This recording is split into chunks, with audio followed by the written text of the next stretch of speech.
Immigration appear to be the variable factor is less deterministic, because actually people moving around, either in country, which is not true immigration, but out of the country and to other countries or to other cultures to sustain a population stability or growth, to get the youth back, if you would, right? This all sounds really nice and calm. But tribalism, as you know, is alive and well. Xenophobia is certainly alive and well. Economic divide is alive and well, and simple discrimination, which is a form of tribalism, if you want to call that, have proven to be a sort of a non-starter for many countries, or not in a truly meaningful, sustainable way. Right? In this country, the strength of this country is through immigration. In fact, the founding of the country, and so on, and it's the diversity in so many ways have contributed to the American exceptionalism, if you want to call it that, right? So you mentioned that by 2050, I think in your book also, that we expect to have 10 billion people. That's about top out in the world. And the top 9 countries are expected to be in the global south. Or I think they used to call that third world, and now we call them politely global south. I mean, I figure, are they all really the south? Anyways, according to World Bank's projection, that 1 in 4 of the people will be in sub-Saharan Africa. At the same time, that if greenhouse gas emission continue unabated, large areas of that area will be considered, uninhabitable because of too hot or dry and conditions 50 years from now. So where will these people go, and what would be the political ramifications? Since you are a political scientist, I hope that you can help us. And really, that's a great big headache. I don't think they can just move within themselves, because they are all going to go through this problem. So your thoughts would be appreciated. Yeah, I think, the political scientist in me wins this, because when I think about migration or immigration, I think it's not a demographic issue.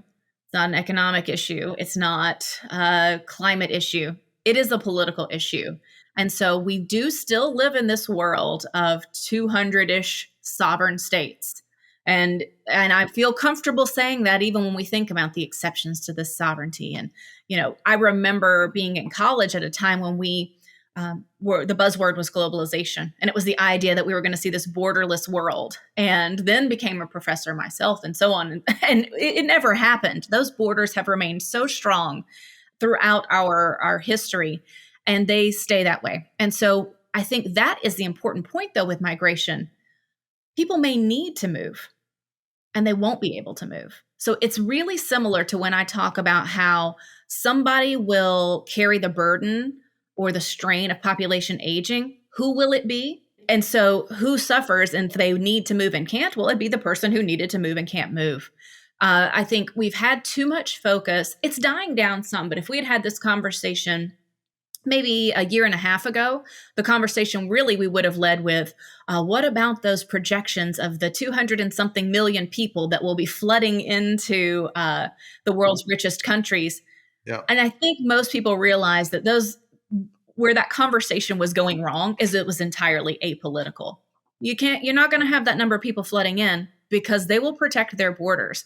And I actually think the US is a great example of that protection now, because you could say that what's happening on the US border is evidence that people are coming in droves, but I say it's evidence that we are sending people back in droves. Not everybody gets to come in and stay. And there are ways even in the US that system could be made much more humane and efficient, and also meet our economic goals. That's political decisions that would make it more humane, efficient, and meet our economic goals, right? So I think it's all about the politics. And so when we are projecting out the future, yes, we should expect that the environment of the world's fastest growing countries in terms of population, it will continue to be a strain. And that mismatch between population and resources will be real. And so we have to start thinking, what will happen to those people? How do we make sure that they have a good quality of life? How do they're also the countries in the world that have some of the weakest governance right now. Yeah. And Yeah. so, how do you strengthen the governance capacity? And again, this word, resilience of those countries to meet the needs of those people with those both population and resource strains. And I think what I worry about is this differential growth. Like I said, this century is about a demographic divide. Well, if you have that set of countries with these resource strains and growing populations, and then you have a set of countries that are shrinking with their own types of resource strains and shrinking populations, then do they have enough commonality to look at this at a global level? Do the countries that have the most money to potentially give as aid care to do that for countries that need it the most? And so I think that there are global governance, global aid implications of this that we need to start shaping the conversation around.